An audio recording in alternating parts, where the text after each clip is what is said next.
మహేష్ బాబుతో చేసిన 'వన్ నేనొక్కడినే' సినిమా ద్వారా తెలుగు తెరకు పరిచయమైన కృతి సనన్ ఆ తర్వాత నాగ చైతన్యతో 'దోచేయ్' సినిమాను చేసింది. అయితే ఈ 2 సినిమాలు పరాజయం పాలు కావడంతో టాలీవుడ్ జనాలు ఇంకా కృతి సనన్ వైపు చూడడమే మానేశారు. అయితే బాలీవుడ్‌లో మాత్రం 'హీరో పంత్' వంటి సూపర్ హిట్ ఫిల్మ్ చేసిన తర్వాత ఇటీవల ఈ ముద్దుగుమ్మ నటించిన 'రాబ్తా' సినిమా దారుణ పరాజయాన్ని మూటగట్టుకుంది. అవకాశాలు అంతంత మాత్రంగానే ఉన్నా మోడల్ కమ్ బ్యూటీ కావడంతో ఫోటో షూట్‌లకు మాత్రం కొదవ లేకుండా పోయింది.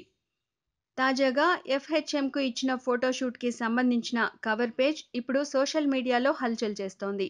వైట్ డ్రెస్‌లో మిలమిల మెరిసిపోతూ సందడి చేసిన కృతి ఆమె థైస్ సౌందర్యాలను మాత్రం సెక్సీగా బయటపెట్టింది. 'ఖలేజా' సినిమాలో అనుష్కపై వేసిన 'ఎన్ని కొండలెక్కితే మనకు ఈ పిక్కలొస్తాయి బయ్యా' అన్న సెటైర్ గుర్తుకు రాక మానదు. Please subscribe. Hi, it's me Purna. Please subscribe.